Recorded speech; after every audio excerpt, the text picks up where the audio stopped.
What we're doing is, of course, investing massively in the police. When I stood on the steps of Downing Street 2 years ago, I said I wanted another 20,000 officers on the streets of our country, and we're now almost half the way there. We're putting 15.8 billion into supporting our police. But, of course, it's been a tough time financially for the whole country. We've had to deal with the costs of the pandemic, about £407 billion supporting jobs and livelihoods across the country.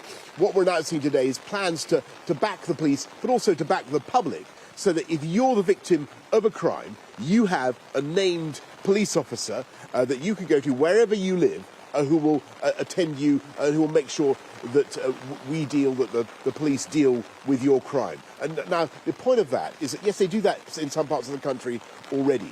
But what you need is somebody who understands what's going on in your neighbourhood, who understands who the likely miscreants are, who can understand whether the thing that you're reporting, the crime that you're experiencing, is a one-off or part of a trend, and who can really help to deal with it. We're also backing the police with more body-worn cameras, with more tasers, more protections against those who assault police officers in the course of their duty. Prime Minister, why are you relaxing the rules on stop and search when you know there are huge concerns about the discriminatory aspects of this, especially among black communities, and while there's limited evidence of whether this policy even works?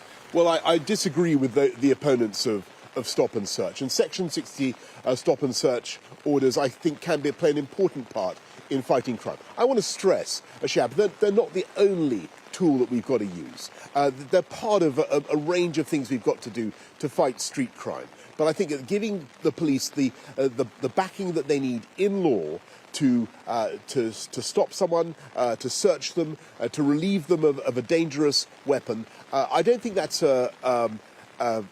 strong-arm tactics. I think that's a kind and a loving thing to do. The people who often support stop and search most passionately are the parents of the kids who are likely themselves to be the victims of knife crime. So I'm not going to give in on that. We've got to make sure that we back our police with proper powers for stop and search. Prime Minister, we've had 11 years of Conservative government, and antisocial behaviour is at its highest level for 7 years. How can your party claim to be tough on crime when the stats show that you're just failing? What the statistics on crime now show is that neighbourhood crime is down about a third, homicide down about 16%, serious crime, serious violence down 11%. But look, I'm not going to rest on those statistics because, yes, I do think that the lockdown has driven some antisocial behaviour, and we need to deal with it. And that's why we're backing the police in the way that we are.